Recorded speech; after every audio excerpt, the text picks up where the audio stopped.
Truex on the outside, contact made. 56 slides it into 4. Who's going to be into the stripe? Dead even, give it to Ryan Truex. Truex is your winner over Tandy.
Welcome everybody to Dynasty Racing League. This is DRL TV. My name's Ryan Branch, and tonight I'm bringing you the Iowa 137, race number 7 out of the 9-race series in the DRL Winter Oval Series. This will be the A-split race, ran every Tuesday night here on DRL TV.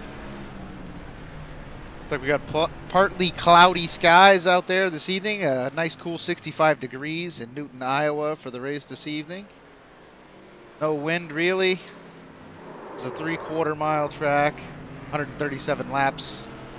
It's going to be a good one. We have a tight race so far in these point standings in the Winter Oval Series. We'll go look at that. Nicholas Lavelle last week, after capturing his very first win with the Dynasty Racing League, gets that at Talladega, moves himself up 2 positions into the #1 spot, but by just 1 point.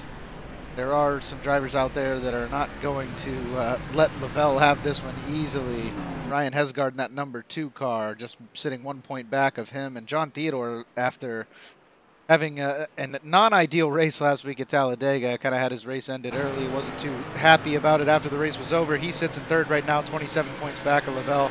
And the big surprise, and the one to watch for moving forward, Wade Hustad in the #32 car. He was our last season's Cup Series champion. He has only actually attended 5 races out of the 6 races so far in this winter series, so only 32 points back. He does have 2 wins, but these next 3 races are really going to determine what's to come. Chris James is hanging in there.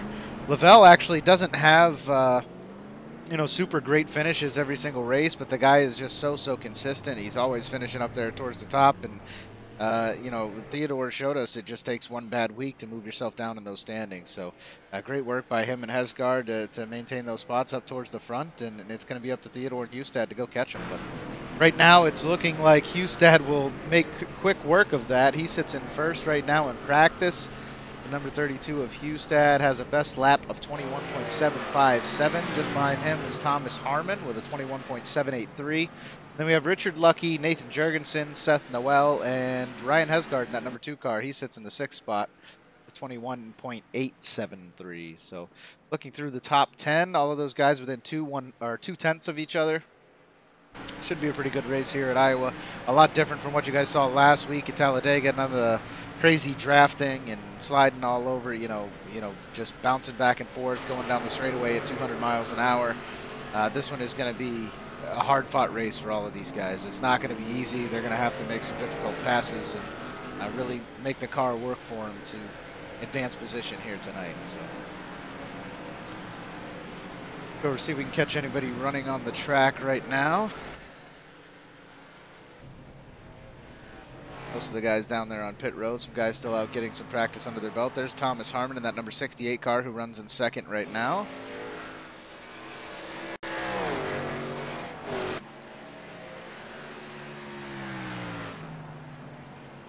About 5 seconds until we start qualifying here. These guys will run 2 qualifying laps. They have 5 minutes to do so.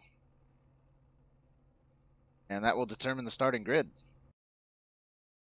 While qualifying runs through, I'm just going to play a little music for you guys and let you enjoy some of these qualifying laps. And go green flag racing here in about 5 minutes or so.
So Thomas Harmon coming out and doing exactly what he did in practice. Comes away with that first position. Currently sits on the pole. Just behind him, Wade Hustad. following suit, just as he did in practice. He's going to start second. Ryan Hesgaard, kind of the story there. I think he came away with about a, 8th place right now. He qualified, so Hesgaard's going to start in 8th. In between Hustad and Hesgaard currently. Looking for 3rd at the moment. 3rd is going to be Gabriel Wood, post a great time in the 00 car. Kevin Varnador comes in 4th. Nathan Jurgensen is going to start in 5th. 6th is going to go to Ben Izinga. John Mullins has 7th right now, and Ryan Hesgaard is going to start 8th. So he's going to start a little ways back. John Theodore is going to start all the way back in 13th. Richard Lucky, who was very fast during practice, starts in the 10th position. So we're going to run through this starting grid real quick. Let you know exactly where everybody's going to begin this race. We'll have Getty Buckner has the opportunity to post a lap. Looks like he spun nice and slow around the track, wanting to start in the rear of the field. And Ryan Berry, not sure what he's doing. Maybe he's waiting till the last second to go, but it looks like maybe he's not going to post a time as he's now off the track. So Ryan Berry may not be racing this evening. See, otherwise he will probably receive a penalty at the beginning of the race.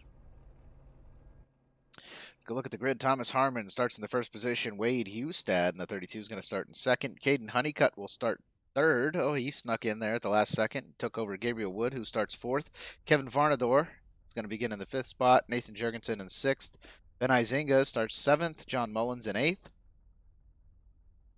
Ryan Hesgaard will start in the 9th position. Richard Lucky will begin 10th. Seth Noel in 11th.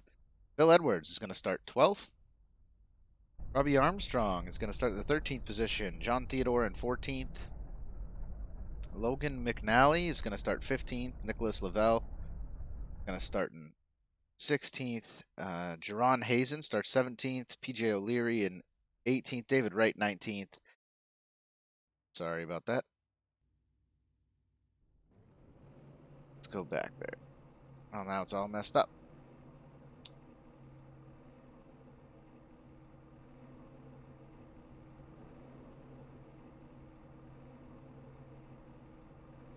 Gotta move through here and see if we can catch on to where we left off. Jerron Hazen in 17th, PJ O'Leary 18th. 19th will be David Wright. 20th, Gary. I don't even know how to pronounce his last name, to be honest with you. Chris James in 21st, and Phillip is in 22nd. James Pandolf 23rd, and Getty Buckner is going to start in 24th. So Ryan Berry again did not throw down a qualifying lap. Sorry, I can't pronounce a few of the guys' names. They are new to the league, every single one of them. I've been here a while, over a year now with the Dynasty Racing League doing these broadcasts, and those guys are definitely new drivers here. So if anybody remembers, we did get DRL TV off the ground at the beginning of the last season. We had a whole awesome season with DRL TV, fully operational. Different broadcasters have come and gone, and it is what it is today. Hopefully everybody enjoys the broadcast tonight. I am by myself in the booth this evening. I have no co-commentator. My name is Ryan Branch, and tonight is going to be an awesome race. See all these cool paint schemes down here on pit road, and they're about to pull out with the pace car and pace for one lap, and then we're going green, buddy. Up at the front, Thomas Harmon in that 68 car, and then Wade Hustad in the 32. I'm going to see if I can grab Thomas Harmon really quick and pull him in for an interview. Thomas Harmon, you got a copy, sir? 10-4, I got you. Hey, sorry to just pull you in here, but what a qualifying time, man. Looks like you picked it up there right at the end of practice. Did you figure something out about this track or what? I just followed Wade for that one lap that I set my quick lap on, and then I just kind of used that to carry it on over into the qualifying. I didn't think that time was going to stick, though. Well, there you go. The ways of Wade Hustad moved you into the first spot. Congrats on the pole, man. Go out there and give Wade a taste of his own medicine, would you? I'll see what I can do. All right, buddy. Good luck. Thank you. Have a good one. Been back down in the S2R Racing channel.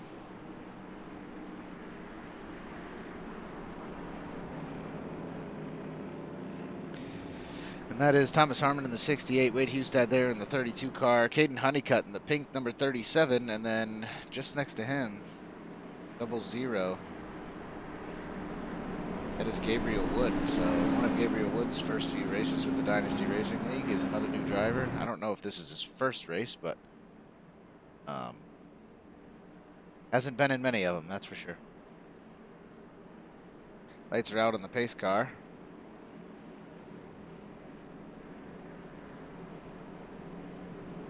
Next time around, we're going to go green.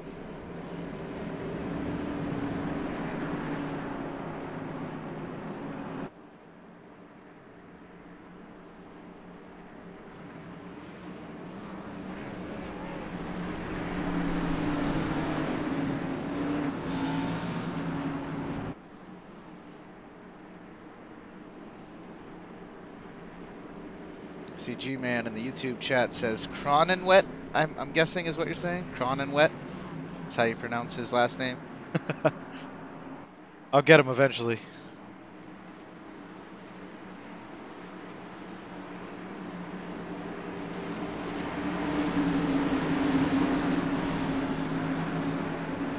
We're going to take the green flag, boys and girls.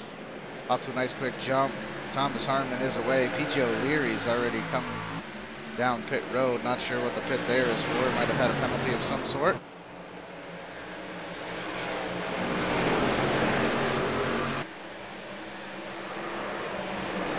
Oh, we already have a spin out. Ben Izinga gets into the back of, it looks like, what was that? Ben Izinga got right into the back of someone. Go back and watch that one more time. That was a real quick caution to start this race. See what happens. Looks like Caden Honeycutt stacked the field up a little bit. The 63 goes around. Caden Honeycutt continues to stack the field up. He's just slowing down in front of everyone. That looked almost intentional by the 37 of Caden Honeycutt. Not sure what happened there.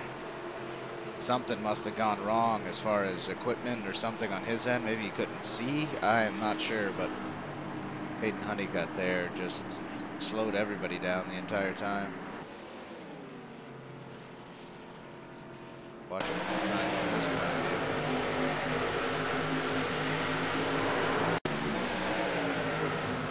Here's the 37. Yeah, the 32 of Hustad goes and gets inside of him, but then the 37 just completely slows down and swerves and moves left and right. Looks like he can't really see what he's doing, so I'm not sure what happened to Caden Honeycutt there. Finally pulls off the racing surface and heads down pit road.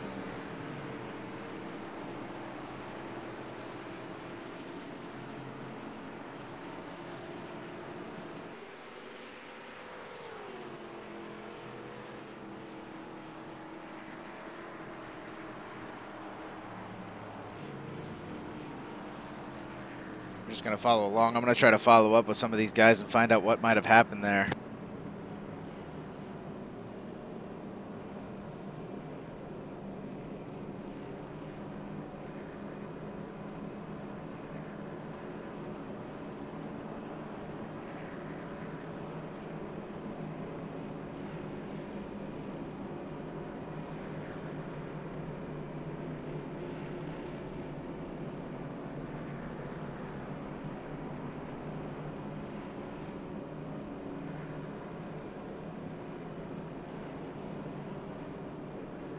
So I'm getting word from the administrators that Caden Honeycutt lost connection there. Was not intentionally slowing down. That's why you saw the swerve left-right. That was just something, issues connection-wise with iRacing. I guess John Theodore had the same problem during all of that. So that's really, really unfortunate. It slows down in the middle of that corner. Wade Hustad contacts him a little bit. I think that was just a racing deal. But then after that, he continued to just slow down in front of everybody. And then connection came back and he pulled off the racing surface immediately. So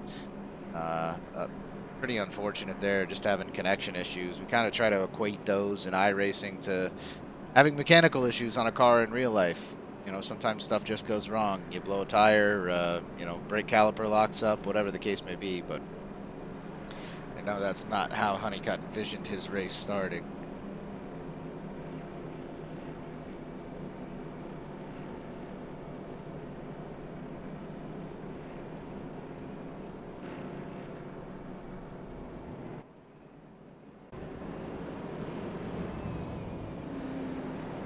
So lights are still on the pace car. We're going to pace for another lap, and then lights should shut off, and we'll go back to green flag racing.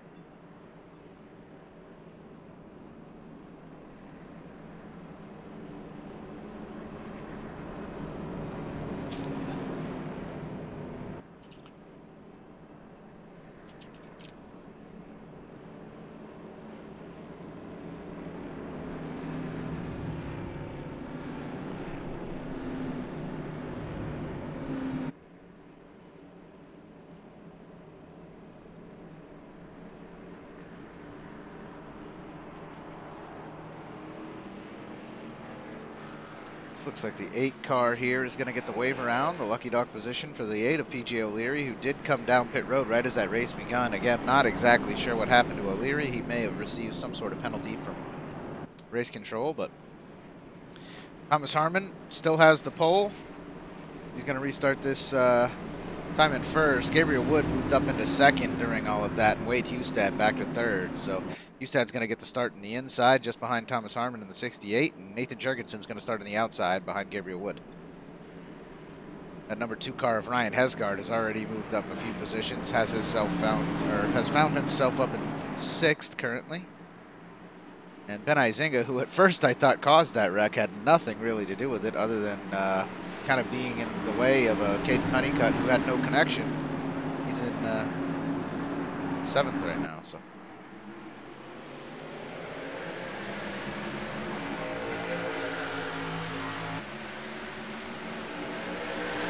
Gets away, nice quick restart. Look what we see the leader get the jump here at the beginning. The double zero of Gabriel Wood pushing hard to the inside of the 68.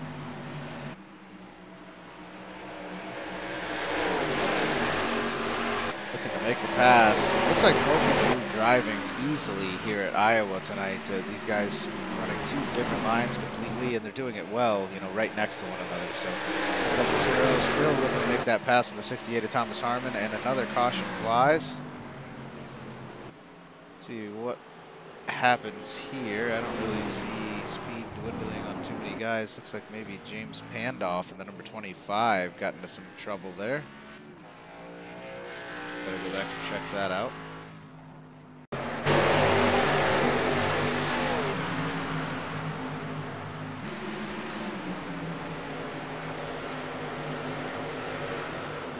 Oh, big wreck by the 3 up in front of him. James just got collected. Oh, unfortunate for the 74. Had nowhere to go. Now we're going to go see what happened to Robbie Armstrong.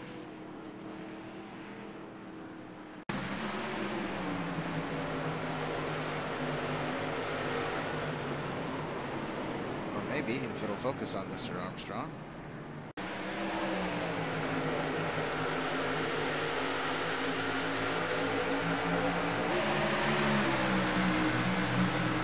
There's the 3 right there. Oh, he wiggles a little bit. Might have touched the apron there and literally just self-spins the car out. James Pandoff had nowhere to go. He needed to keep going high there, but he must have been in the gas. That corrects the 3's positioning, but absolutely destroys the 74 car. Not what Pandoff wanted to happen to him in that moment, that's for sure. We are under caution for the 2nd time already in 10 laps tonight. We're going to take a quick commercial break, guys. I'll be back in just a moment for more green flag racing. Hopefully an extended amount of green flag racing here at Iowa. See you in just a few.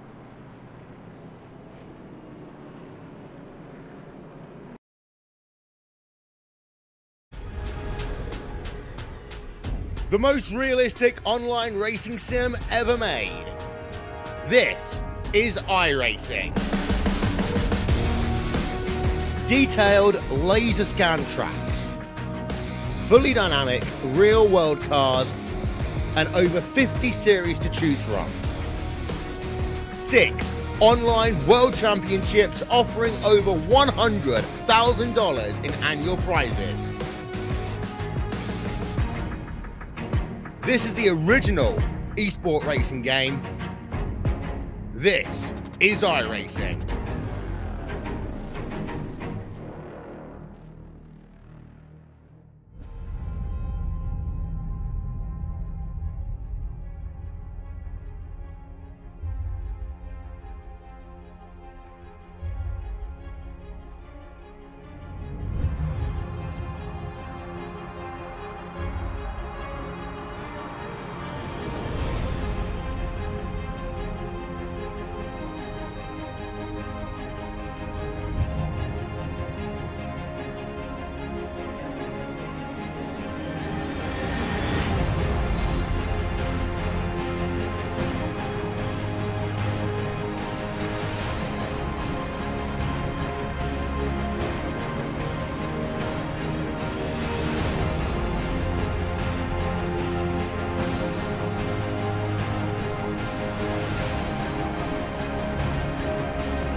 And we're back as the cars get ready to double up here. I'm going to come around and take the green flag for the third time already tonight.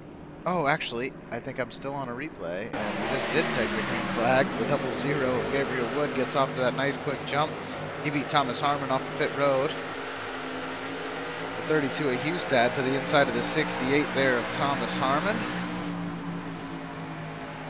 00 had made the pass just barely before that caution flag flew and was able to get off pit road before the 68 of Harmon.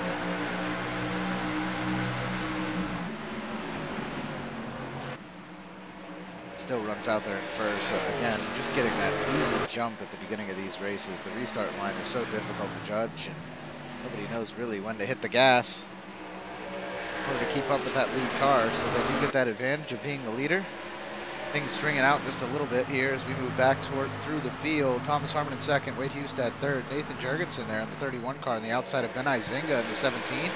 Ryan Hesgaard looks like he wants him to move currently. Hesgaard in that number 2 car pushing hard on the 31. John Mullins in the 64 to the inside of Hesgaard. Two wide racing all the way through the front here. Those front 3 cars kind of stringing out a bit, but everybody else very, very evenly matched here tonight. Just behind them, that 20 car is Seth Noel, and another caution flag flies. That was a big wreck involved with multiple people. We're going to go back and watch that here in just a second, but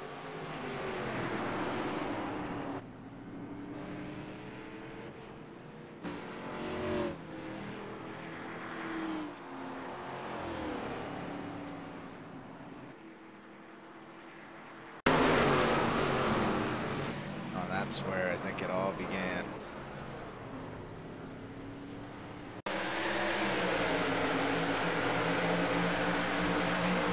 One time, it looks like the 25 kind of just jumped up into the 63. The 01 gets into his back left. That turns the 25 up into the 01. The 08, to avoid him, goes completely sideways. The 43 of David Wright getting completely flipped over. The 42, I'm sorry. David Wright on his side, and then onto the hood of the car, and then back on the wheel. So David Wright thought he was going to have to tow. He's able to race back down and come onto pit road, all on his own doing. Could have ended much more disastrously, I guess, for a few of them. The 8 of PJ O'Leary was just trying to avoid the wreck, turns himself towards the inside wall. So many drivers taken out with that one.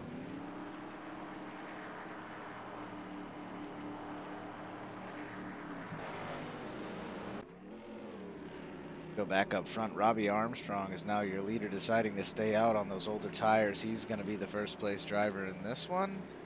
Saw him getting that wreck involved earlier. A little damage to the back left fender of the 3 car, the back left bumper to the 3 car there. Getty Buckner looks like he didn't mean to stay out necessarily. He's 18 laps on his tires. He's going to come down pit road. And Robbie Armstrong is going to be our leader going to this next restart. So 7 laps on the tires. Gabriel Wood in the 00 is going to be behind him. Wade Hustad in the 32 follows him, and Thomas Harmon in that 68 car is going to sit in 4th as we come to this next restart. So Ryan Hesgaard in the 2 car, the 17 there of Ben Izinga. Both of those guys teammates, I believe. Both race for Silent Syndicate Racing, or S2R, that you see all the time. I know 32 of Wade Hustad. Don't know if he's a Silent Syndicate member. I believe he is racing the paint schemes of those guys now. I know he does a lot of practice with them, so I might be able to consider, you know, 3 of these top 6 drivers all part of Silent Syndicate, racing with each other every week and giving each other tips and getting used to how one another races, and it shows itself on the track every week. They come out here and they do very well as a group together. So.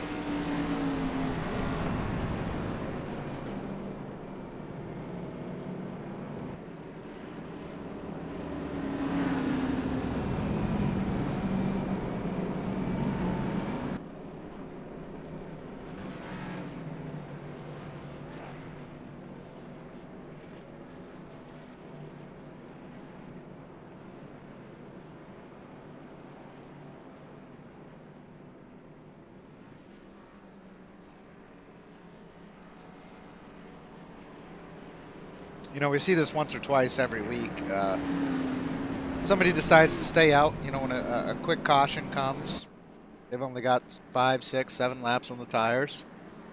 They try to stay out there. They capture that first position, and then they quickly get passed by most of the field. Robbie Armstrong, however, is the champion of the Truck Series last year. Knows his way around this track, knows his way around that car itself and the way it handles and how it drives. So we'll see if he's able to maintain that position.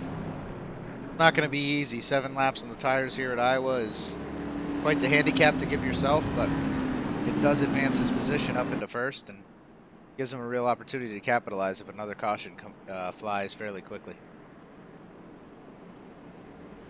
He ends up staying out there long enough, and then everybody follows him down pit road on the next caution, then he could be sitting pretty with the same tires as everybody else, but holding the first position. Looks like he's going to elect to start on the outside line as the lights on the pace car are out, and we're about to go green flag racing. Coming out of turn 2 now. They'll head down the backstretch, and Robbie Armstrong will take the green.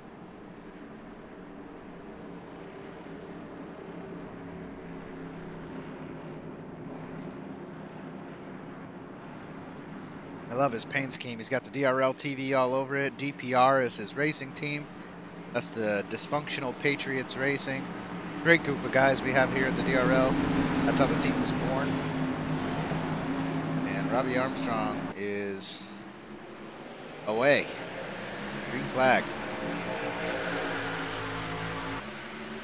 Not the jump that we've seen throughout most of the night by the 3 car. He is taking that extremely high line. Knows some of these guys up front are very, very fast. Thomas Harmon gets around him.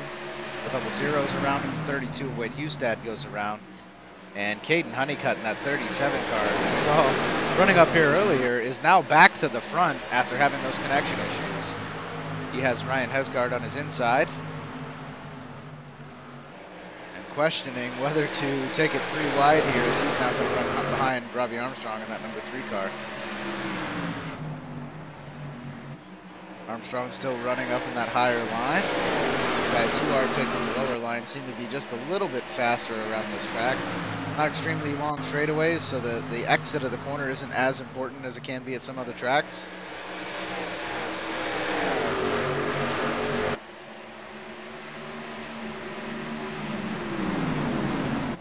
It looks like Hesgaard's moved up in that line as well, and now the 37 of Honeycutt is down there on him trying to make the move to the inside of the 2. Unable to make the pass. Hesgaard back down to the low line. He's comfortable down there. And now we have the 3 of Armstrong still staying in that outside line as the 17 of Isenga heads to the inside. And the 20 car there, that is Seth Noel. Just behind him, you have John Mullins in the 64 on the inside line, or the outside line, and the 31 of Nathan Jurgensen on the inside line.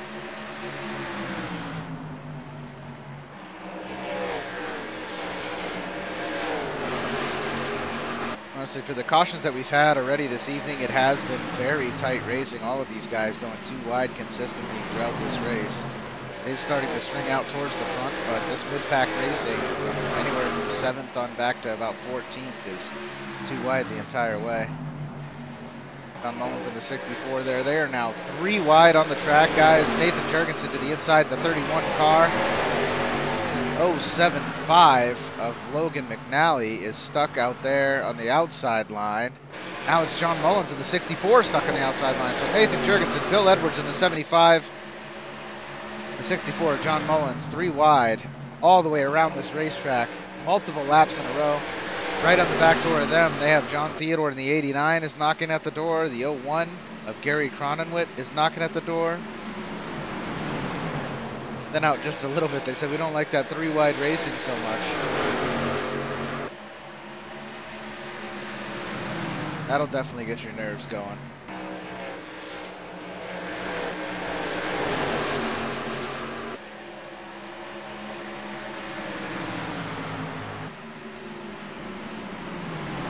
Somebody in the YouTube chat just asked about the penalties that say cautions, 2 cautions or more caused by the same guy, etc., etc. There is a rule, I believe it's 3 cautions. After 3 cautions, if you actually cause the 3, then yes, you do need to park your car, but another caution flag is going to fly there as I'm speaking. Yeah, that is going to wreck a whole lot more drivers. And we're going to watch that back one more time.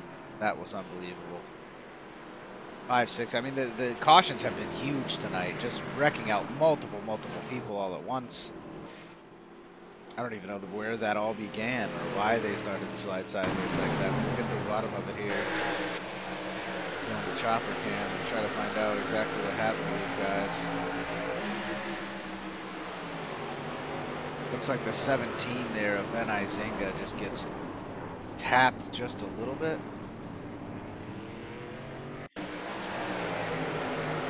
Where he does the tapping. 20 gets a little bit loose. Ben Izinga heading up on the 3 car. Oh, and the 42 of David Wright kind of just pulls up the track in front of everybody. The 20 car has nowhere to go, taps the back end of the 17, and that's going to send everybody around. Nobody able to stop quick enough to avoid it. And unfortunately, I think I got to put that on the 42 car there. David Wright just pulled up right in front of everyone. Coming out of pit road, we see him come around here. Doing the right thing. He's on to the back stretch. Pulls himself out onto the track. He's really down low.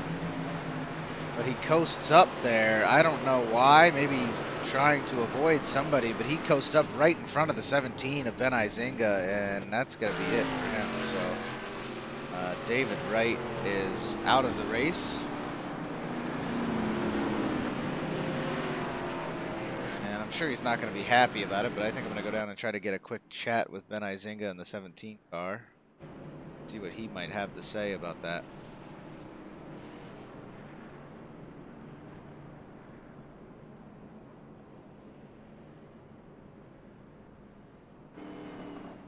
Perfect. Ben Izinga, you got a copy, sir? Yes. Hey, it's Ryan up in the booth, man. The 42 of David Wright kind of just pulled up the track there. What was going on?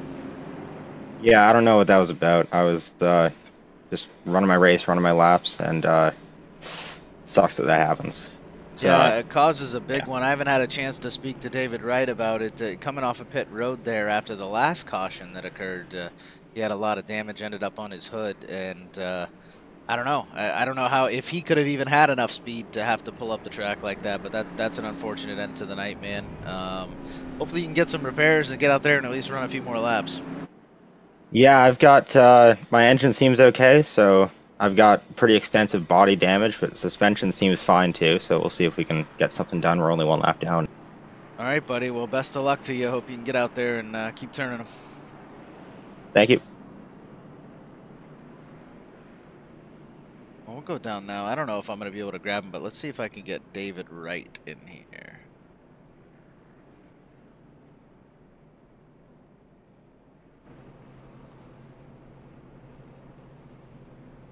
Oh, maybe not. Tried to grab David Wright. Looks like he is not willing to have a conversation at this time. I'm sure he's not happy either. Had his night ended early after getting flipped on his hood on that last caution flag. So I don't know if that one could have been avoided, really. I mean, by the drivers that were there. It's yeah, I mean, everybody kind of just stacked up instantly.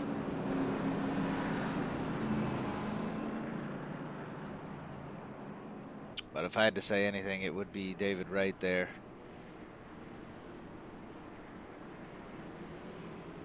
Pulling up the track in the middle of that corner that kind of caused everything to go down the way it did. Logan McNally in the 20 car has been on pit road for 200 seconds now. Bill Edwards been down there for a long time. John Theodore, who 2 weeks in a row, he had his race last week at Talladega. He wasn't too happy about that one. Ended prematurely, and now tonight, heavy damage to the 89 of John Theodore. So.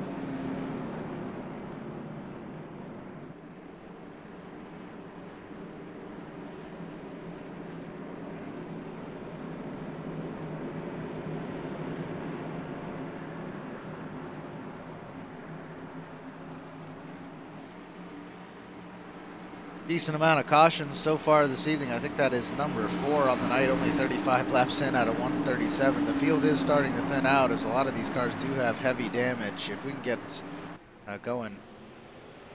Oh my gosh, and then John Mullins turned right at the beginning of that restart. He's going to get sent down to the infield by, it looked like, the 8 of PJ O'Leary.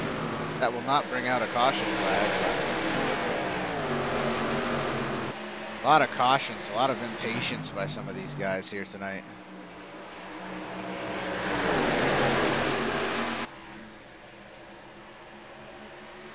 Racing up front has been fairly clean. If any of these cautions had come out up there, it would have taken out even more drivers, but what we did have was that very first one where Caden Honeycutt lost his connection. No fault of his own.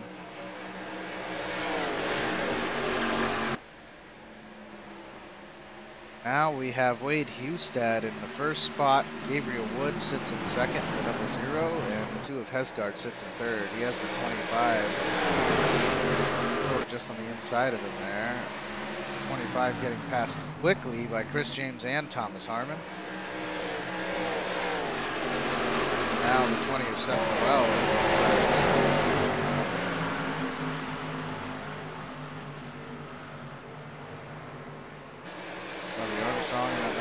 Car.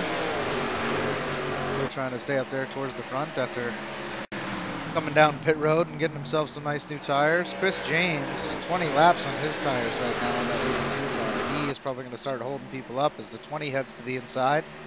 Looks to make the pass. I do expect to see the 3 of Robbie Armstrong try the same.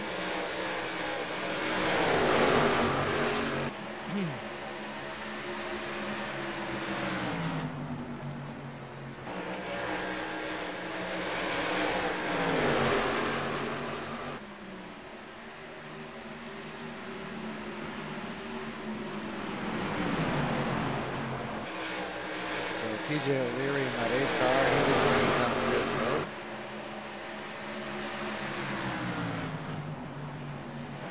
As Caden Honeycutt starts to make moves to get himself back towards the front. So 37 Honeycutt starts towards the front, has the connection issue, gets pushed to the back, makes it to the front again, and now he's fighting towards the front for the 3rd time this evening.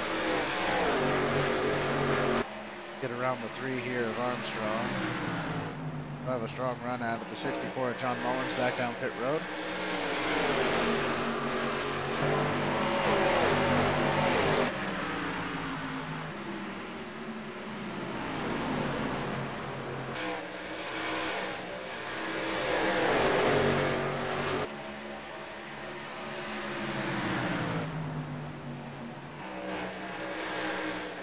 So I've just been informed that maybe my paints aren't updated here. Some of these guys might be running a little different paint schemes than they're actually running right now tonight. So I'm going to see if I can correct that for you guys.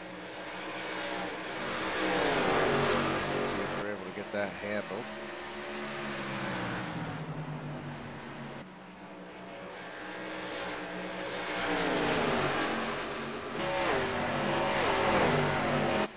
Not sure why my paints are not updated, but you might see a few of the cars turn white here in just a minute. Yeah, as that lead car of Wade Hustad actually turns white there briefly. A lot of the cars might do that in just a minute as it kind of starts to update some of these paints, but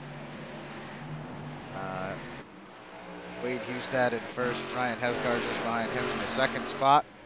And it looks like the 68 of Thomas Harmon, who also runs with these guys every week. They're the white car right there for a second.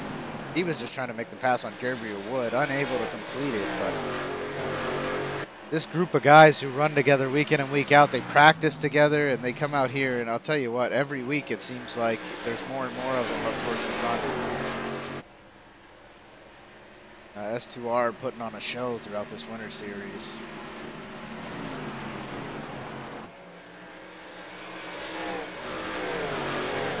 Guy I do want to talk about, Nicholas Lavelle back here at number 83, that Taco Bell car. He's been caught in one wreck, no fault of his own, but he's doing well. He's in 8th right now.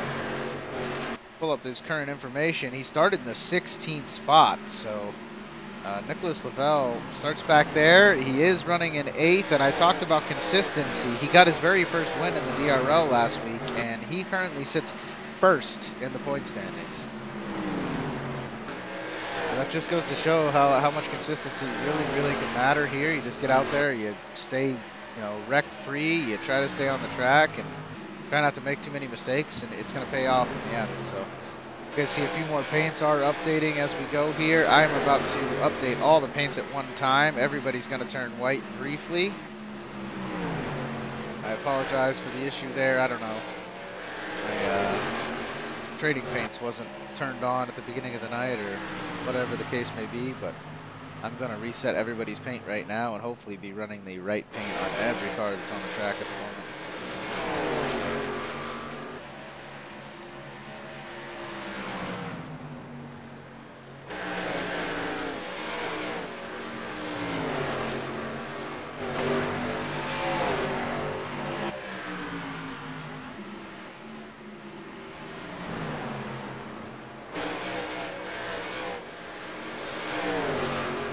Already got him refreshed. Maybe he's actually resetting.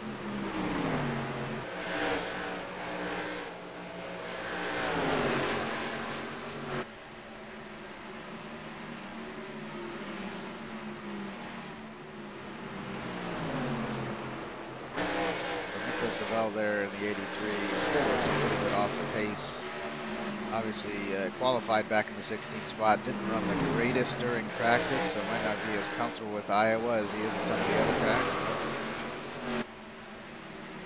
But 8th place might be all he needs moving forward. Wade Hustad sits 32 points back. Ryan Hesgaard is the big one he needs to worry about right now. Hesgaard sits only 1 point behind him in the 2nd position in the point standings right now. So the race finishes the way it is. Pull up these point standings. Hesgaard is going to be your new series leader after 7 races if it were to end right now.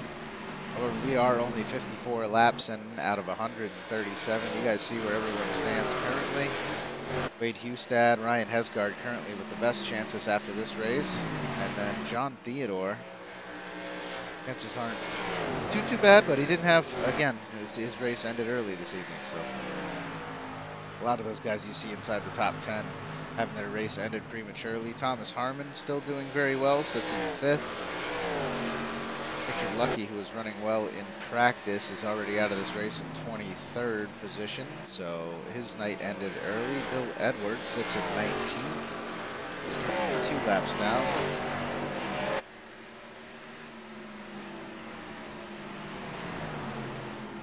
Then you have Nathan Jurgensen. He's doing okay. He sits in 13th currently. PJ O'Leary, been in and out of wrecks all evening long in that number 8 car. He still kept it on the track. He sits 5 laps, or I'm sorry, 16 laps down right now. PJ O'Leary does. And Chris James in the 82, still out there on the lead lap, runs in 10th. Like I said, Wade Hustad, John Theodore, Ryan Hesgaard, and Nicholas Lavelle. Another caution flag flies. We're going to go try to find out where that one was at. Just trying to view speeds here. PJ O'Leary's down there on pit road. Bill Edwards still on pit road. See anybody slowing down significantly. I'm going to try to get word from race control maybe and see where that caution took place, because didn't see any major wreck. Then I Zinga there in the 17 car running behind everybody else, so it might have been Zinga. Let's go grab the car and see if maybe that's what happened.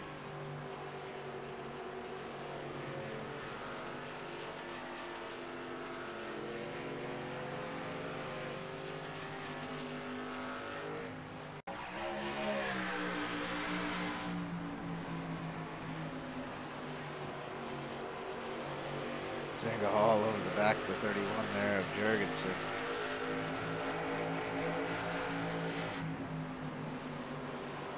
Oh, Jaron Hazen or Jerome, I'm not 100% sure how to pronounce his name. Self-spins there, gets the car sideways.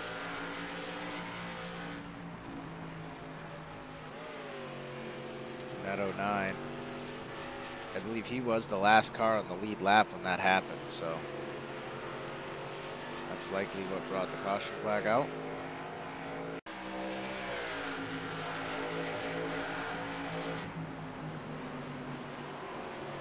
Might have been even net code. Looks like he might have touched the 31 there. He didn't even really wreck. He kept the car going. I'm not sure what brought the caution out there, guys. I apologize for not being able to find it, but that didn't make a whole lot of sense to me. I'm not sure what happened.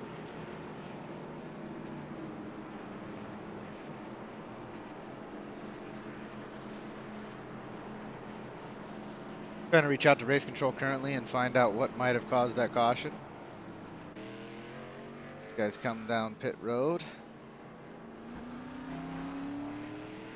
Drivers exiting pit road, and Ryan Hesgaard is going to be your new leader. That number 2 car. So Wade Hustad in the 32. Go back and see what happened to him. Looks like Hustad parks the car down there on the side. We'll see. Go back to the pit stop and see what he does here. Hustad might have had an issue.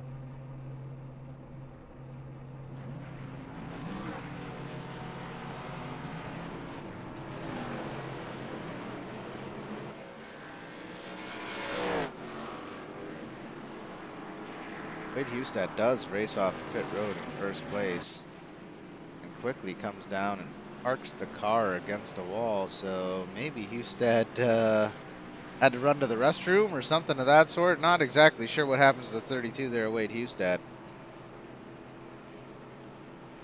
Now we've got him back out to the front, so maybe he's able to maintain his spot. I don't know. Lights are still on base car. I wonder if I can grab Hustad real quick and ask him what happened.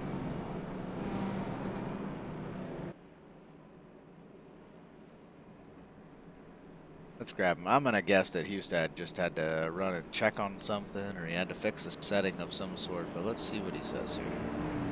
Wait, Hustad, you got a copy, sir? Yes, I do. Hey, what happened there? I don't know. I got a little damage on the right front from just touching the wall, and then Harmon actually bumped me on one of those restarts and gave me that damage on the rear spoiler. I had no idea it was there until Ryan was telling me, so, but we're hanging in there. The car still feels... So coming out of that pit stop, you pulled down and you stopped on the side of the road. Did you just have some settings to change, or...? Yeah, it's all those hacks we have to get installed here, but... no, I just, I had to turn on a fan. The room was getting kind of hot here with the computer running, so... Okay, I wasn't sure. I saw Hesgaard out in the lead, and then you came back up, and I'm like, what is going on with this running order? So, I we are alive. I'm not even sure what brought that caution out, trying to find it up here, but... Yeah, I wish I could help you, but we still got a long race to go here and need to capitalize. Best of luck, man. Still halfway to go at least, so go out there and get him, buddy. Sounds good. Thank you, man. Yeah, so I'm getting word from race control that it had to just be that little bitty self-spin. I mean, Jaron, I think is how you pronounce his name, or Jaron. He turned himself sideways, but he kept going straight down the track. I really don't know what it is that caused the caution there. So iRacing kind of throwing that one a little prematurely when they saw him get sideways. But Hustad is going to restart this thing in first. Caden Honeycutt now with an updated paint, that bright pink car you saw earlier. That is that white car, the 37 there of Caden Honeycutt is just behind Wade Hustad in the 32. Ryan Hesgaard behind them in the number 2 car, the 68 of Thomas Harmon in the 4th, and the 00 who's been running in 2nd for most of the night currently sits in 5th.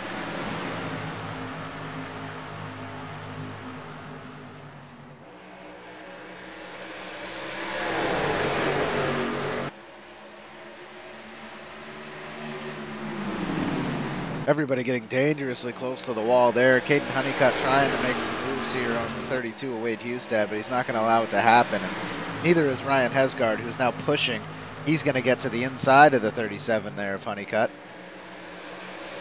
And we have a race on our hand at the front here, folks.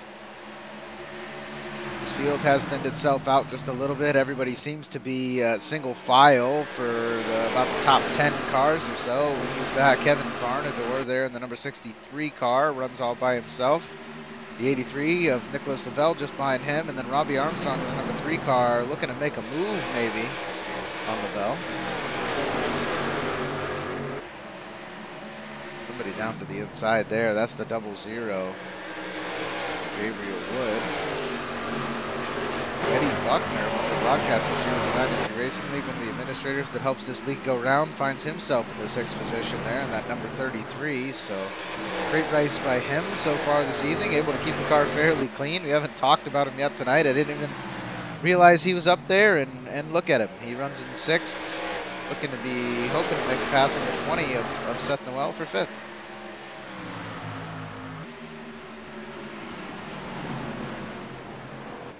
Back up towards the front, Caden Honeycutt still fighting to catch the 32 of Wade Hustad.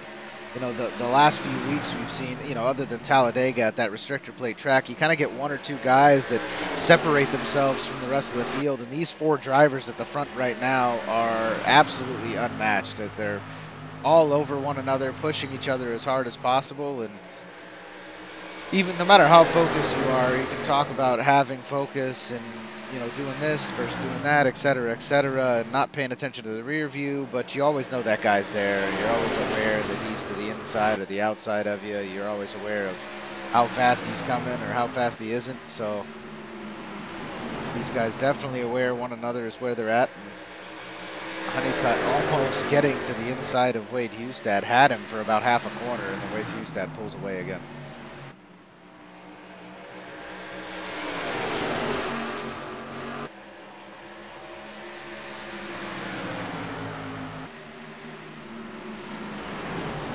Ryan Hesgaard makes the pass on the 37, or tries to, or the 37 there of Caden Honeycutt. Looks like he has that outside lane, though, and Honeycutt is going to get the better run down the straightaway. So as the tires get more worn in here, currently 12 laps into this run, it's harder and harder to try to pass somebody on that bottom line because you just don't have the grip to stay down there towards the apron. You lose it coming out of the corner, and then they beat you down the straightaway. A little bit of a wiggle there from the 32 of Wade Hustad. Brakes too hard. Caden Honeycutt's going to try to capitalize as he moves to the inside. The 68 of Thomas Harmon following suit as he moves inside of the 2 of Hesgaard. And Honeycutt pushing Hustad right up against that wall, making Hustad work for it.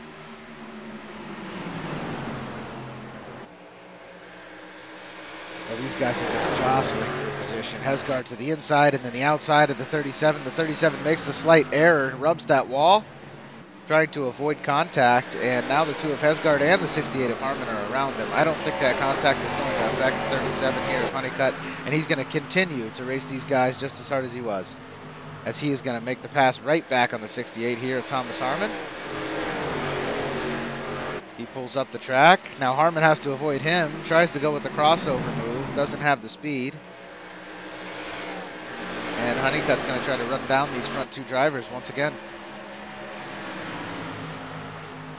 They're slowly making their way up on lap traffic. The 2 of Hesgaard's going to move to the inside of the 32 of Wade Hustad. Again, can't complete the pass. Hustad with too much speed coming off of that corner down the straightaway. And those passes to the inside are going to get more and more tough as this race goes on. They are approaching the 89 of John Theodore, who moves to the inside out of the way of all these front drivers. The 33 there of Getty Buckner lurking in the distance just behind Thomas Harmon. Back through the field and check on everybody else. The 20 of Seth Newell runs in 6th. Kevin Varnador runs in the 7th spot in that 63 car. The 00 of Gabriel Wood, who again was running up front for most of the night, runs in 8th currently. And Robbie Armstrong, who was involved in an early wreck, sits in 9th. Nicholas Lavelle in that 83 Taco Bell car runs in the 10th position. Chris James is going to hold 11th for now. Nathan Jurgensen, who posted very fast qualifying times, he's going to sit in the 12th spot. Jaron Hazen is, I assume, the guy who brought out the last caution. He runs in the 13th position, still on the lead lap. Ben Izinga sits in 14th, also still on the lead lap, and that is the last car on the lead lap. The next driver on the list would be the 64 of John Mullins in the purple Kool-Aid car there. He is 8 laps down currently. John Theodore, who was just passed by the leaders in the 89, he is 23 laps down at the moment. So I think this is the fastest we've had a field reduced in the Winter Series so far here in the DRL Winter Oval Series. In this A-split, it's just been solid racing for a majority of the season. You have 2 or 3 guys get completely knocked out of the race, and then maybe a few guys go a lap down, but we did have 25 drivers begin this race, 6 of which are completely, or I'm sorry, 7 of which are completely out of the race at this time. They're no longer in the car. And then you have another 4 drivers who are multiple laps down. So 11 out of the 25 have removed themselves from the race completely. Not what we're used to seeing here. Wade Hustad's able to hold off Hesgaard and start to put a gap on him now as these tires start to wear. Hayden Honeycutt still within reeling distance of the 68 of Thomas Harmon. And again, Getty Buckner keeping them all in his sights there in that 33. Sporting the SGK racing car that he loves so much.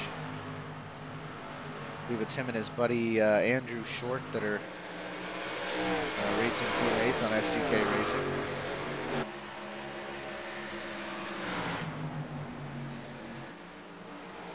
Again, I really just think the best racing's up here at the front right now. Harmon continues to try to get to the inside of the 37 of Caden Honeycutt, unable to do so far. And every time he gets an opportunity, Honeycutt just gets the better run off the corner. The high line definitely has the straightaway speed because they get that run out of the corner.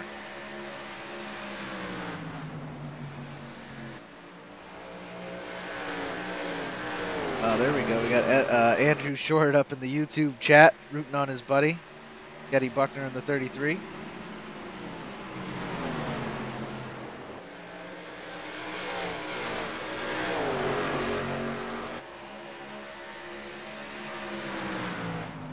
I do want to bring it to everybody's attention. There was a limit introduced about halfway through the season here in the Winter Series. So 12 incident points, and these guys get completely disqualified from the race. That means if you're involved in multiple incidents, for those that don't know how the incident point system works in iRacing, if you get in one bad wreck, say you get spun around or you get heavy contact or somebody gets damaged or what you've done causes someone else damage, you actually get 4 incident points for that. Minor contact is 2 incident points, and very minor rubbing or contact would be 0 incident points. The second time it happens, they'll give you the 2x. Once you rack up 12 of those points, it is going to disqualify you. So that kind of disallows for some of the crazier things that you see in some other leagues or some of the official races from actually happening here in these league races. It makes everybody more aware. It makes everybody drive tighter lines and really try to hone their driving skills and work around each other safely. Because you really don't want to rub somebody and get 2 useless incident points and then find yourself in a position where you're sitting at 10, and guess what? The next contact that's made, whether it's your fault or not, that's the end of your race. So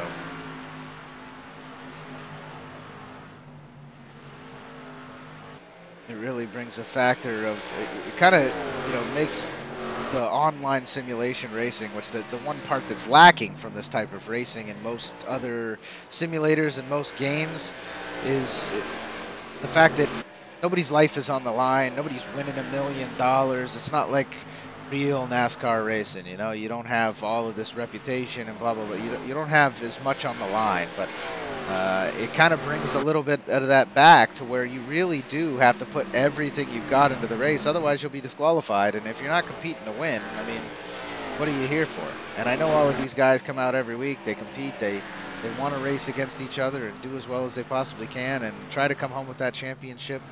Everybody who won one of the series last year in the Dynasty Racing League received a trophy. We talked to the 32 of Hustad, who leads this race currently. He said he was elated when he got that trophy in the mail. It was just, you know, one cool thing to sit up on the shelf there and say, hey, you know, this hobby that I get to come out and do and enjoy with all my friends, and have the family tune in and watch here on DRL TV every week. It's you know, that's just notice of that. He gets to see that every time he walks in the room and gets ready to race. So.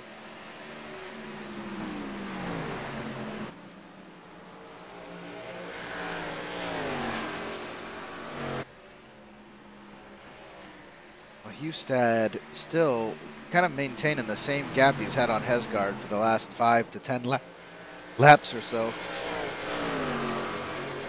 We are 33 laps into the stint currently. I don't know how long these guys plan to go on tires, but we're 92 out of 137. So if they plan to split it, I would expect guys to come in about the next 5 to 8 laps or so. It would be the pit window.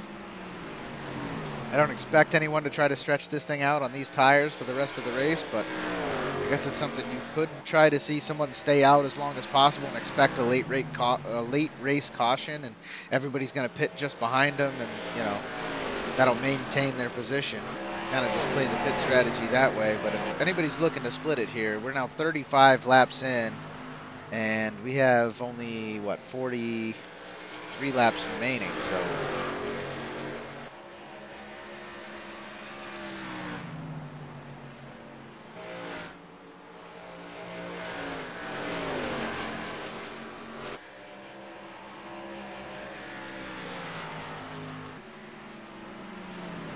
Folks, I'm going to leave you guys to the action here. I do not want to go to a commercial break and take it away from you, but I do have to take a quick break. I'll be back in just a moment.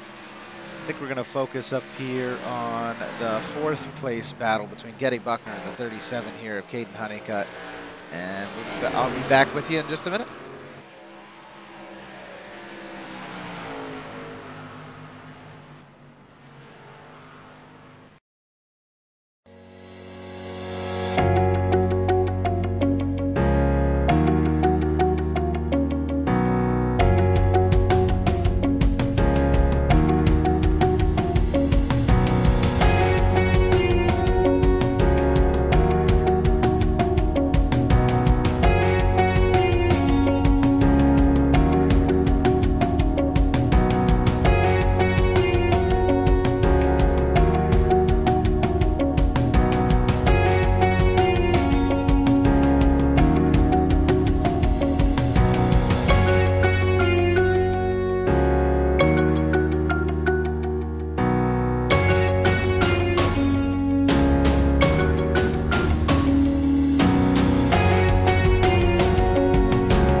We are back once again.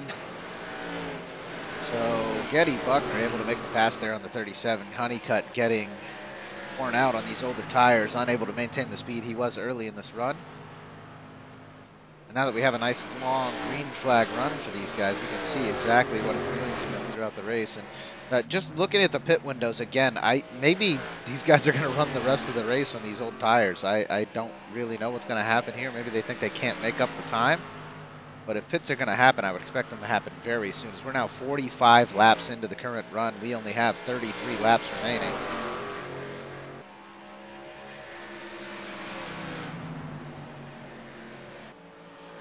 Unfortunately, I do not want to pull anybody in during a green flag run to kind of see where they stand on fuel. Otherwise, I would.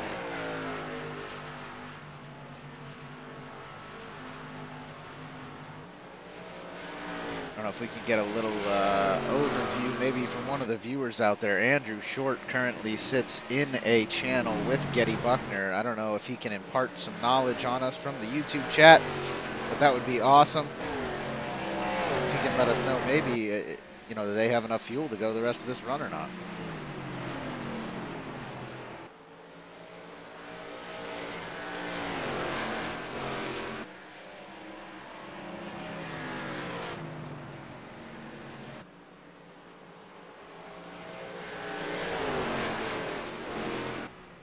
Wade Hustad, your leader. Gets around the 89 yet again of John Theodore. Now moved up into the 15th position. 15 more laps and he will pass Gabriel Wood, who is out of the car. He is 10 laps down right now, but he's completely out of the car. He's off the track, so that would allow John Theodore to surpass him and grab the 14th spot, trying to get as many points as he possibly can before the end of this race.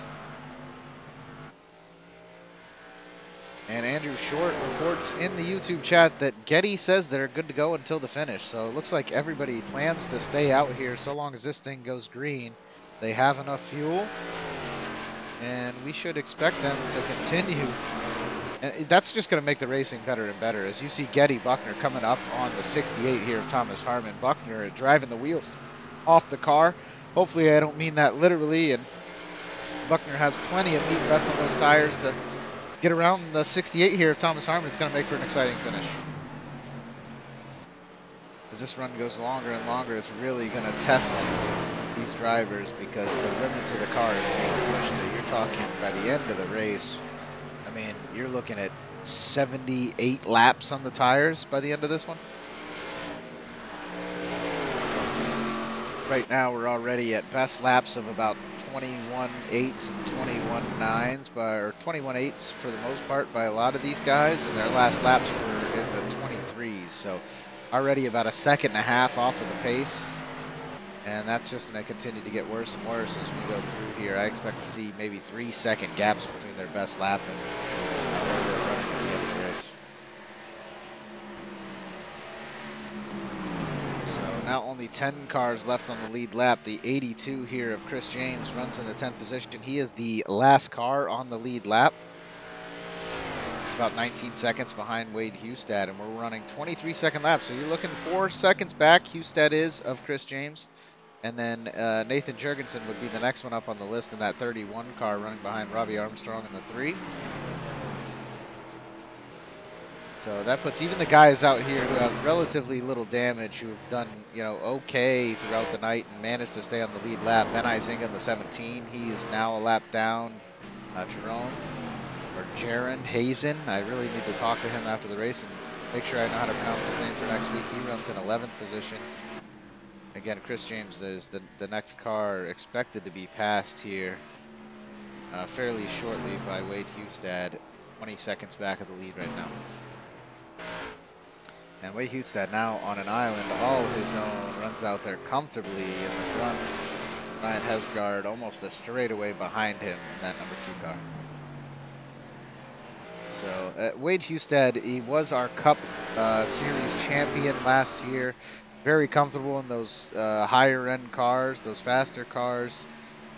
He has only tuned into 5 races so far this season, and he still sits 4th in these point standings, where everybody else has 6 races under their belt. He's already has 2 wins. If things continue the way they are this evening, he will come away with a 3rd victory, which is going to give him some bonus points, but Ryan Hesgaard will take over the lead if things were to end in the running order that they currently sit. Nicholas Lavelle, you see there in that 83 car, just behind Ryan Hesgaard, but Lavelle is 3 laps down right now.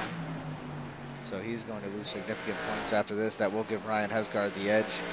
Wade Hustad will move himself in front of John Theodore, and I believe, depending on how it finishes, Hustad might not pass Lavelle here, but I think with the bonus points from the victory, he might just get the spot over Lavelle and come away in 2nd place after tonight. So we'll see how it goes throughout the rest of the race. We do have 20 laps remaining. I don't expect things to change a whole lot, but as these tires get older and older, these guys are more and more susceptible to single car spins, that's for sure. John Theodore in that 89 car running out there in the 15th spot. He is 25 laps down currently. Had to get a bunch of repairs, but luckily the engine is good and he's able to continue turning them. He's only about 4 laps away from passing Gabriel Wood. Let's take the 14th spot, and caution flag flies.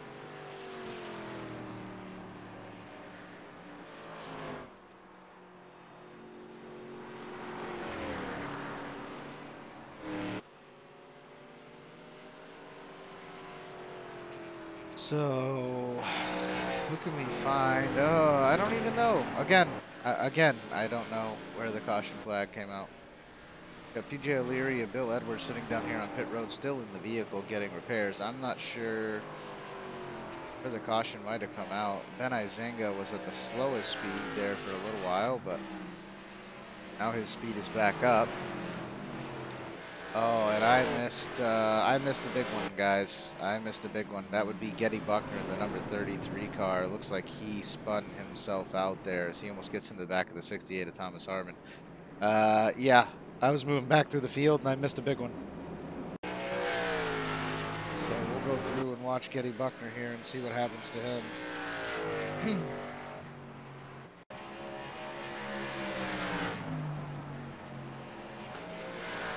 As he is pushing hard on Thomas Harmon to take away that third position, and he just gets down, it looks like too close to the apron, spins himself sideways.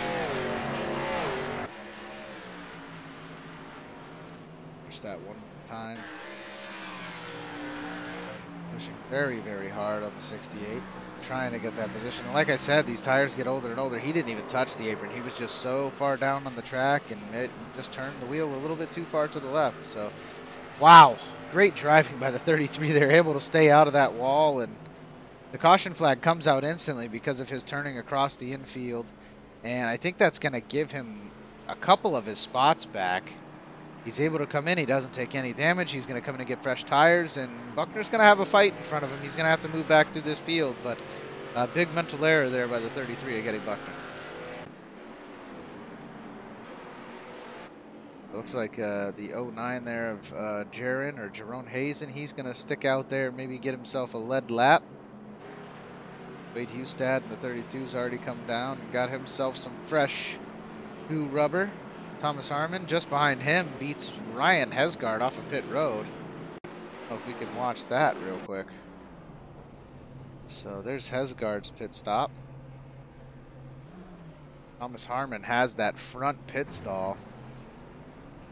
We're going to see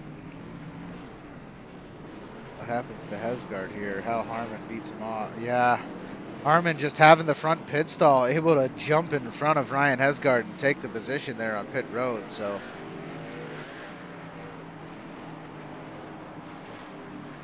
unfortunate for Hesgard, lost the position.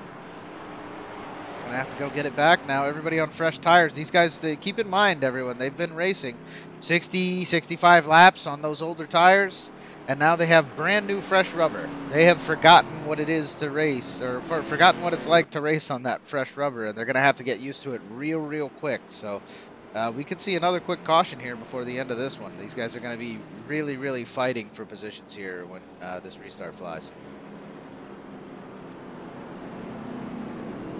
See if I can grab Ryan Hesgard and see if maybe he had an issue on pit road or if Harmon just got him because of that pit stall. Let's go see if we can grab him.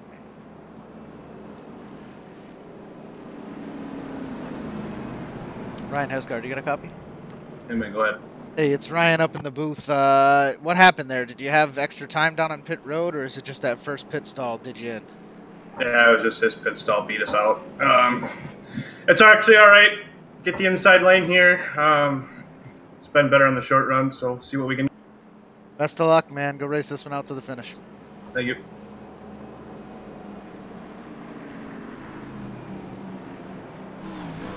So it was all the pit stall there. Nothing went wrong for Hesgard down on pit road. Harmon was just able to steal it because of that great qualifying position that he got at the beginning of the race. And it pays off. I mean, Harmon finds himself up here towards the front. Wade Hustad found himself, dominating there in the longer run, but Hustad easily catchable at the beginning of these runs. I'm excited to see what Harmon and Hesgard, and even the 37 here of Caden Honeycutt, who was exceptional at the beginning of that run last time, is able to do. Maybe they can get the pass on the 32 and create an exciting finish here at the end. We only have 13 laps remaining, so it's going to be a good one.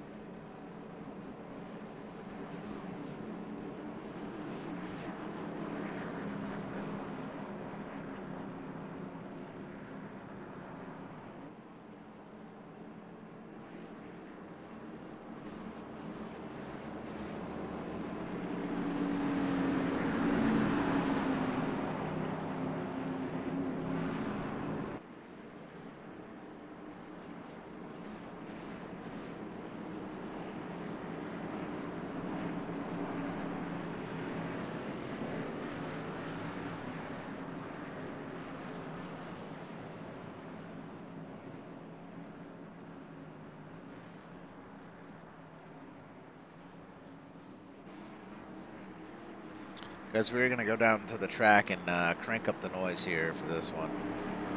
Did you guys listen to iRacing the way it was meant to be listened to? I apologize if a volume slider appears on your screen here in a second. I don't know if I have it pulled off to the side, but oh no, instead I get a whole Microsoft window popping up.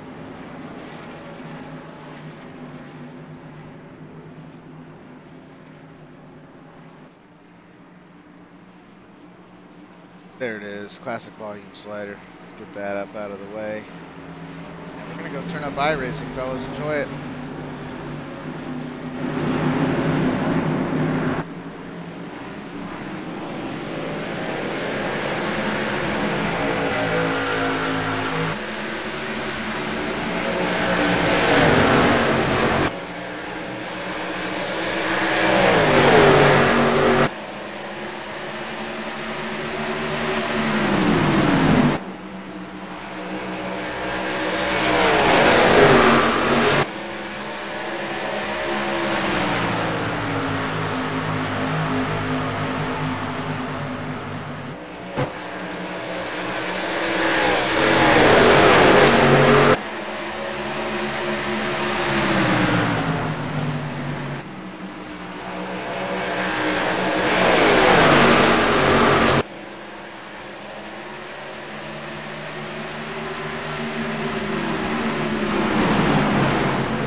So I apologize to the viewers there. I was under replay, but did not want to advance it to live action because I didn't want to ruin the restart. I wanted you guys to be able to watch that one, but another caution flag is going to fly there. And I don't know, we're going to have just a couple race shootout here at the end of this one. Nobody's going to come down pit road right now unless they have to. That means this is going to be a short number of pit stops. Getty Buckner, the 33. I'm not sure what Buckner's doing or why he's down there. He's now been on pit road for 30 seconds again.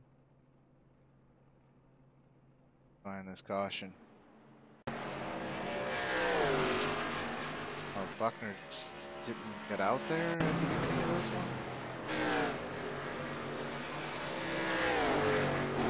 So Buckner, not with the greatest restart, is going to come right back down and take another pit stop.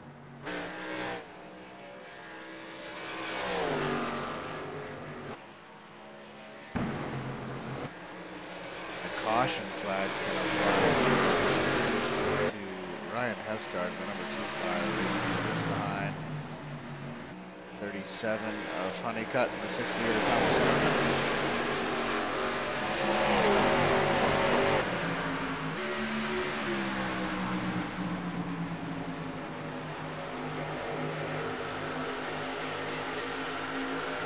Looks like he wanted to move to the outside of Harmon there, almost catches the wall. Didn't want to give him the space, but then opened it up there at the last second. So he almost rubs the wall yet again, and then he attaches himself to the wall, just running too close up there, trying to keep the window as tight as possible, and then he comes down and touches the 31, and then the 82 of Chris James also gets into him. So Ryan Hesgard just running way too close to the line there, gets right up next to that wall, and unfortunately attaches the car to it. That's going to send him sideways and cause even more damage to the car. I don't think it's going to cause enough damage that's going to keep him down on pit road for any extended period of time or anything like that. He will race this one out and see if maybe he can get back up into that top 5 before the end of this one, but that's surprising that the Hesgard doing very well there. Was out front. And hopefully we get to watch these guys race this one to the end.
So Wade Hustad, who has led a majority of the laps this evening in that 32 car, is going to start in first. Caden Honeycutt will start on the outside in second.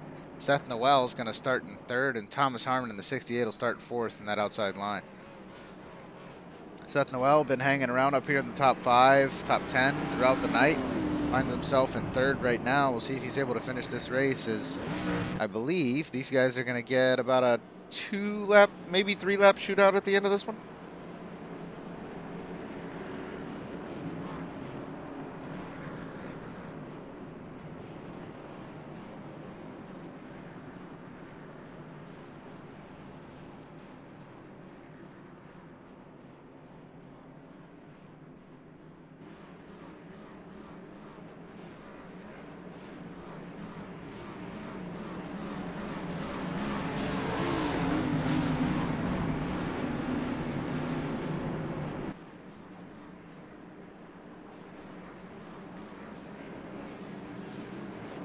Lights are out on the pace car, and we're gonna go green, fellas.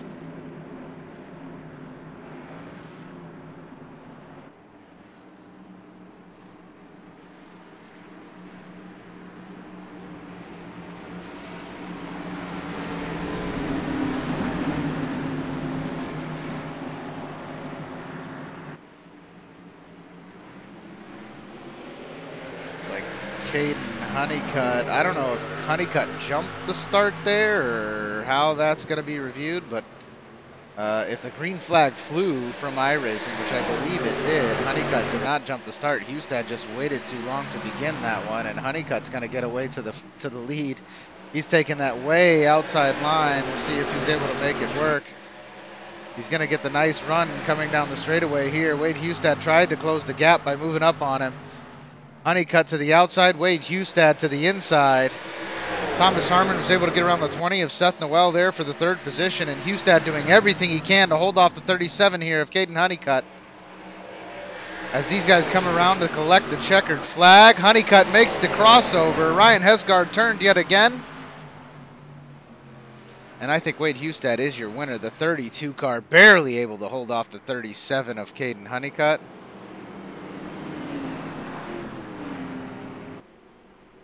Wow, what a finish that was.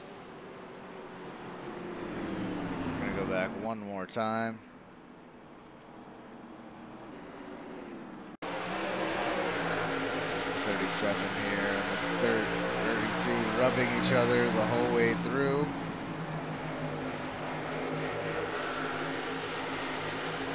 Honeycutt tries to make the crossover move. I think Caden Honeycutt got disqualified for touching the grass. I really think he got disqualified there for touching the grass, if I'm not mistaken. That's exactly what just happened. So Caden Honeycutt cutting it all the way down to the inside. And I don't know if I've ever done this before, but I'm actually going to stop it. I can't tell who won.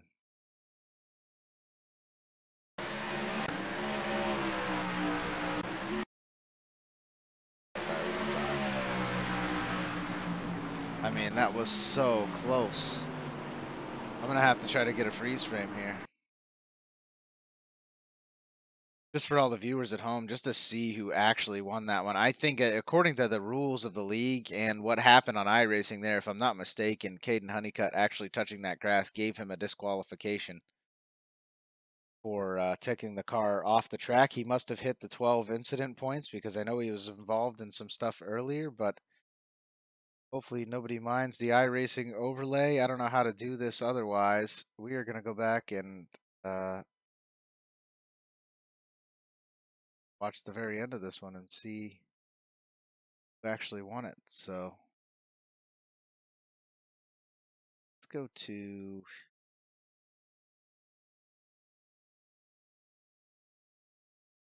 I think we'll stay.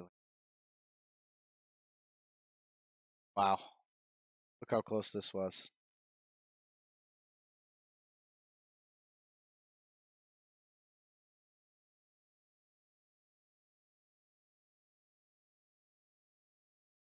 And then the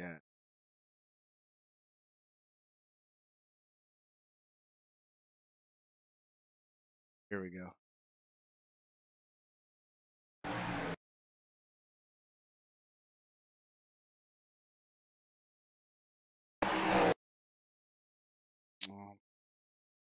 Where the start finish line was.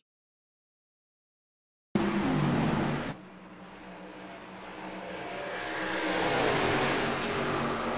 they come across. Now let's over and really get a view.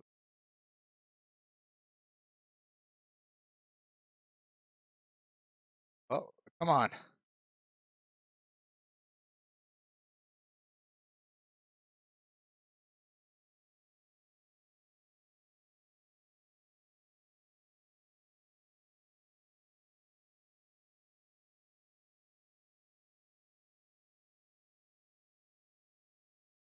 I'm pretty sure that one's going to go to Wade Hughes.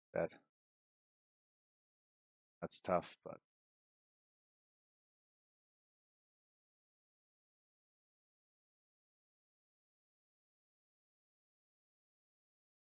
I'm messing the whole camera settings up here, guys. I'm trying to get the view for you. Let everybody see exactly what it is that happened here.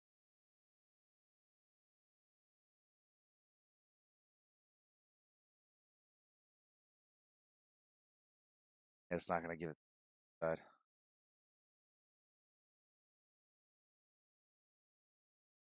Over. Then, just I don't know. Hayden Honeycutt beats him, but he's on the inside.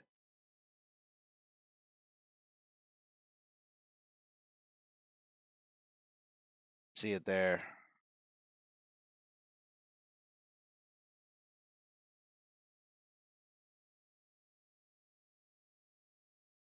I don't even know. Just between the two split seconds on iRacing.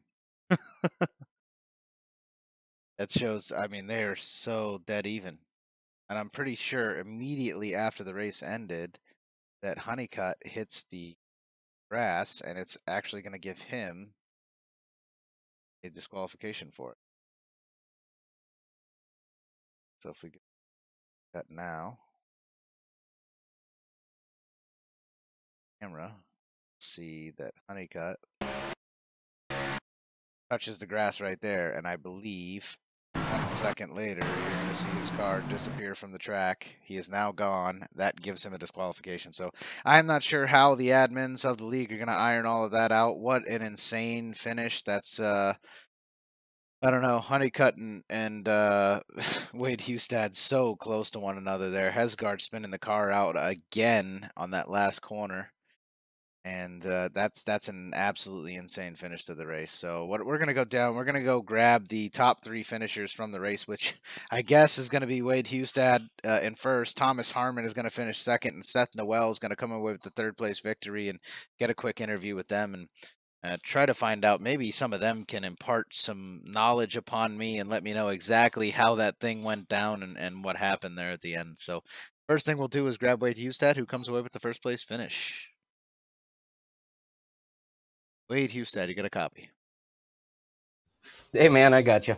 Hey, I'm sitting up here in the booth trying to decipher what happened there at the end. I guess, honestly, we just looked at it. Everything was so ridiculously close between you and him, and then it seemed as if he disconnected or he got disqualified right after for maybe touching the grass or something.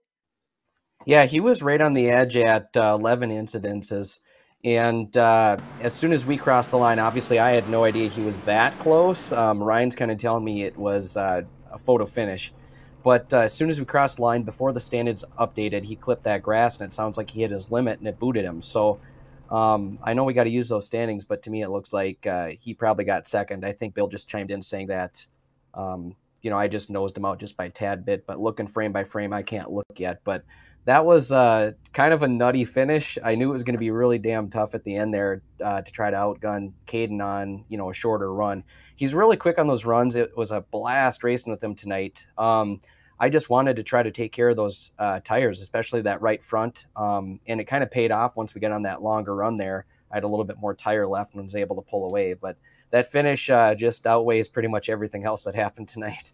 Well, you were definitely killing it on the longer run, and I said something. I think Honeycutt started in 4th before Hesgard even wrecked himself, and I said, Honeycutt on these fresh tires he's going to be strong. I knew he would be strong on those fresh tires. And even, I don't know if I got the best camera view. I even had to go into iRacing and pull up all the UI and, make the broadcast look sloppy as all can be. But I really wanted to show the viewers who won the race. And clicking from one frame to the next frame, you guys were both a centimeter from the finish line one frame prior and a centimeter over the finish line the next frame. So I don't even know if they don't disqualify him because of touching the grass after the race. I don't know how our race control is going to judge the finish there, and if they give that spot back to Honeycutt, if they don't, because technically the way iRacing's rules work is that if you get an incident point before the last car on the lead lap has crossed the start finish line, it still counts as an official incident point. But I don't know how the league is gonna judge that. So we'll see what happens. It was a crazy finish, very fun to watch. He did the crossover move to you on that last straightaway, and he dove to the inside. And I don't know. You raced well all night, man. Once you got a green flag run, you did very, very well. But he definitely had a lot for you there on those short runs. Yeah, and we almost gave it up there at the end coming out of that corner. I just got in the gas just a tad bit too soon, entering turn 4 right at that apex, and maybe a little too excited, but I knew he was going to be coming. I just had to kind of give him a little shake down low, and he was probably looking for the best line at the finish line to cut that distance or decrease it a little bit. But that's as close as you can get, and that's about all we had tonight. But we're happy to come out on top, and I want to say it's good to have the S2R paint in Winner's Circle tonight. I want to thank Bill and Fatal Concepts for doing that for us. I definitely want to promote that team here heading in the 2019 season. They're a great group of guys, so. Well, I can tell you right now, Bill's made me a couple paint schemes, Fatal Concepts, and he's awesome, man. It does a great job over there. So he does, and he's got a passion for it. He loves doing it. He's a great guy. So if anybody's looking for paint for any car that you have, reach out to Fatal Concepts or Bill Edwards here on iRacing or Discord. Well, congrats again, Wade, on the win. I know you just gave a short shout out, but anybody else you want to say hey to before I let you go tonight, man? Yeah, I don't know if any of my friends were watching tonight, but just want to say thanks for all the viewers tonight, anyone that was watching. If you want to join the league, we're still, I think, open for applications as far as the Trucks and Grand Nationals go. So anybody that's got even a cheap wheel and a computer, sign up if you want and join us. Yeah, we are definitely still open. I want to see as many guys as we can join the league and be a part of what the DRL is. It's been an absolute blast.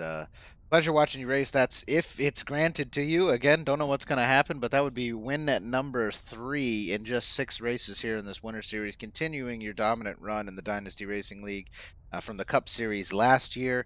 I believe if things iron out the way I believe they're going to, that should move you into 2nd in the point standing. So congrats on that, Wade, and we'll see you back next week, buddy. Sounds good, man. Have a good night, and we'll catch you next week. All right, have a good one.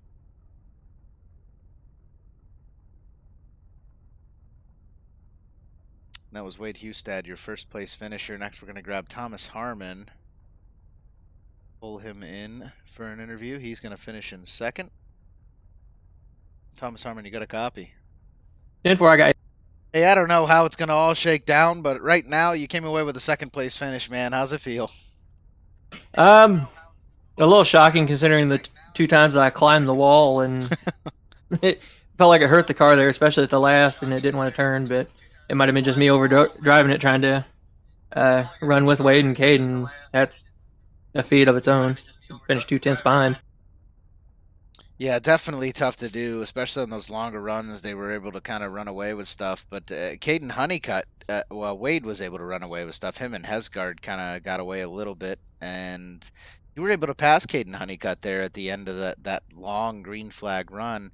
On the fresh tires, though, he was able to get you. I mean, what was it like? How long did it take, really? Was it because up in the broadcast booth, it seemed like 50 laps before you guys really started to feel the tires? No, you could feel them rather quick. It's just that inside line doesn't have the room to get a good run off the bottom, and the top side always had that momentum, so it just constantly wearing down. You pretty much had to wait for somebody to make a mistake if you're trying to pass on the low side. But Fortunately for me at that time, Caden did, and I got by him, and he got to fend Getty off there for a while. Yeah, it seemed like just no straightaway speed if you didn't have that higher line. If you were trying to stay out of the guy above you, trying to take the inside line. Yeah, it was hard, especially coming out of 4. The car would like to push there unless you hit the corner just right, or if you were downshifting to rotate the car. But yeah, it was without that high line speed, it was hard to pass on the bottom. Well, I assume right now you sit 10th in the point standings. This one's going to help you out a little bit. You move where you finish in second. I don't know if the race control is going to grant you the second place finish or the third place finish. I don't know what's going to happen with the whole Caden Honeycutt thing because technically he got that incident point after the race was over. So, but either way, awesome race for you. I know you got some shout outs for some people. Let's hear them, man. Yep, shout out to S2R, running with me week in and week out, working with me every race. DRL for putting on each series every week. The admins for putting up with all our crap every week. You guys for broadcasting it, and for my spotter Dimitri, who's with me every week. It's just I'm a bad driver and always forget to give him his proper shout out. That's all right. He got his shout out this week, and I'll make sure anytime I interview you, he gets his shout out then too, buddy. Oh yeah, he's always there.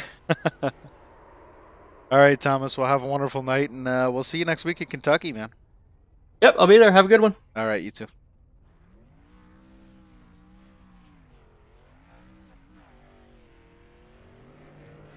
That was Thomas Harmon, your second place finisher for this evening. Now we're going to go grab Seth Noel, who started 11th and comes away with the third place finish, at least for now. Seth Noel, you got a copy? Yes. Hey, you get the third place finish there. Again, I don't know if it's going to stick as a third place or how that's going to shake down with race control and what happened to Honeycutt, but heck of a race for you, man. How you doing? I'm not sure what I'm supposed to do with my hands. It was exciting, man. I don't know. The race up front, what did you feel? I mean, racing behind those guys, you got to see all of that going on. Did you know what happened to Honeycutt there at the end, or? Looked like he got a good jump on the restart, so I thought it was the restart that put him in the back, but turns out that incident point after was what did it, but... Yeah, definitely a crazy finish to it. Is this your, I think, if I'm not mistaken, how many races you done here with the DRL so far? Don't know exactly, but I'm like 19th in points. Yeah, so you've probably done 3 or 4 at least. So this is, you're fairly new to the Dynasty Racing League. Coming with a third place finish. What's that like for you? I'm not sure what I'm supposed to do with my hands. I'm not sure what that means, to be honest with you. I mean, just keep learning every week, winking out.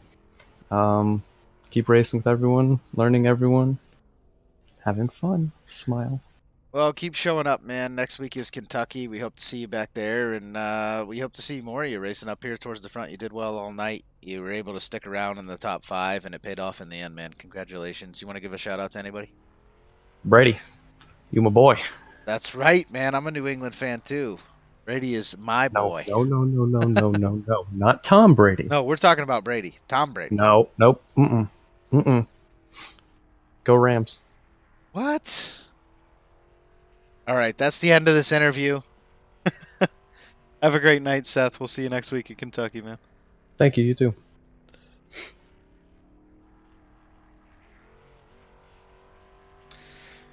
And that's going to be the end of that. Ladies and gents, we'll pull up the unofficial results. Again, these are unofficial results. Not sure what's going to happen as far as the ruling by race control, but Wade Hustad comes away with the first place finish after leading 103 laps of this 137-lap race. Thomas Harmon will grab the second place finish. Seth Noel comes in third. Fourth goes to Nathan Jurgensen in that 31 car. He would look like he was down and out early in the race. Still comes back to grab a fourth. Great work by him. Chris James finishes fifth. Ryan Hesgard, after the last corner wreck, he's going to come in the 6th position. Caden Honeycutt will get moved back to 7th. Technically, 1 lap down. Again, don't know exactly what will happen with that. Kevin Farnador is going to finish 8th. 9th goes to Robbie Armstrong. 10th to Ben Izenga. 11th, Jaron Hazen. Nicholas Lavelle is going to finish in 12th. 13th goes to Getty Buckner. 14th, John Theodore. 15th, Gabriel Wood. The 16th spot goes to John Mullins. B.J. O'Leary in the number 8 car comes in 17th. 18th goes to Bill Edwards in the 75. 19th, Philippe Radojic. I don't know how to pronounce his name. I'm going to figure it out for you guys for next week. He did get a couple laps led there under caution, which is cool. Get those bonus points. Logan McNally comes in 20th. 21st goes to Gary Cronenwet, I believe is how you pronounce it. And David Wright grabs 22nd. 23rd, Richard Lucky. 24th, Ryan Berry. And 25th goes to James Pandoff. So thank you to everyone who tuned in to the race this evening. Absolutely elated that we have all the fans that we do. DRL TV wouldn't be a thing without you guys. Thanks for tuning in and watching. The next race, or the next race period on DRL TV is going to be tomorrow night. We'll be right back here for another 137 laps at Iowa. That will be the B split of this Winter Oval Series. And then next week in the Winter Oval Series, right back here on next Tuesday night, I will be with you for the Kentucky 100 in Sparta, Kentucky. Probably go live about 9:20 p.m. Eastern. Race starts at 9:30. That's a 1.5 mile track for 100 laps. A little bit of a longer race than we had this evening. It should be an excellent, excellent race. Point standings jostled up just a little bit here. Again, I expect to see Ryan Hesgard move up into the first spot, and Wade Hustad move himself all the way up into the second position after winning the race this evening. So it should be fun. 2 more races left in the season. We got Kentucky, we got Homestead. It's going to be an exciting finish to this Winter Oval Series. So thank you to everybody again for tuning in, watching. I'm going to run through some credits here. Thank those that need to be thanked for making the Dynasty Racing League what it is. Obviously, it wouldn't be the Dynasty Racing League without all of the drivers that come out and race in these races week in and week out and really put on a show for everybody who watches. So thanks to all the drivers in the DRL. And if you're interested in being a part of the DRL in any way, shape, or form, please head over to www.dynastyracingleague.com. We would love to have you. James Pandoff and Tater Bowman, thank you. The owners of the league here at the Dynasty Racing League. Martin Wenzel, Jordan Gonzalez for all the work behind the scenes and doing all these graphics and bringing this production to you guys. David Wellborn Jr., Taylor Butcher Benjamin, Getty Buckner, Jason Taylor, even Eric Weatherholtz, all the guys who put in time broadcasting. Big shout out to them. DRL TV wouldn't be as awesome without those guys. Most of the guys I've already mentioned this evening are administrators over at the Dynasty Racing League. We are still looking for more. Everybody, we would love to have more and more participation and all the help that we can get so we can continue to make Dynasty Racing League better and better every week. Thank you to all the guys involved with the Dynasty Racing League, and we will see you next week. I can't wait. It should be exciting. 100 more laps at Kentucky, and then 1 race left next week, and the week following is going to mean a lot for the final point standings in this series. Should get exciting, guys. We'll see you back next week, 9:20 p.m. Eastern. Have a good one.